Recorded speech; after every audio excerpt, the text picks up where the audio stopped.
বরিশালের ম্যাচ মানেই এখন বাড়তি উত্তেজনা, আর তামিম ভাইয়ের ক্যাপ্টেন্সি মানে অন্যরকম। ম্যাচ শেষে তামিমের রেগে যাওয়া ও প্রতিপক্ষের ব্যাটারদের রিয়াকশন আর নিজের বোলিং নিয়ে সংবাদ মাধ্যমে একই বললেন রিপন মন্ডল। বিস্তারিত জানুন পুরো ভিডিওতে। পাওয়ার প্লেতেই 5 ব্যাটারকে হারিয়ে বিপদে পড়ে চিটাগং কিংস। এরপর ছোট পুঁজি নিয়ে খুব একটা লড়াই করতে পারেনি কিংসের বোলাররাও। ডেভিড মালানের অপরাজিত 50-তে 19 বল হাতে রেখেই জয়ের বন্দরে পৌঁছে যায় ফরচুন বরিশাল। এদিকে টসে হেরে প্রথমে ব্যাট করতে নামে চিটাগং। স্ট্রাইকে থাকে ওসমান, আর তামিম প্রথম ওভারে বল তুলে দেন ওসমানের একই দেশি প্লেয়ার জাহানান্ত এর হাতে। আর সেখানেই ঘটে যায় একটি তর্ক বিতর্কের ঘটনা। তবে এই তর্কটা অবশ্য হাসি মুখে ভাবে ঘটে। ওসমান নিজের দেশি ভাইকে প্রথম ওভারে বোলিংয়ে পেয়ে ওসমান বলেন, তোর ওভারে 3টা মারবো।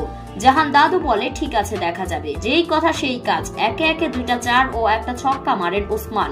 ম্যাচ শেষে রিপন বলেন, ওসমানের এই কাণ্ড দেখে পরের ওভারে বোলিং এ আনে আমাকে। তবে আমি অবশ্য লাকি, আমার প্রথম ওভারে 2 জন ভালো উইকেট পেয়েছি। তারপর পাওয়ার প্লেতে একে একে 4 জন বোলারকে টানে তামিম ভাই, উইকেটও লাভ করেন 5টি।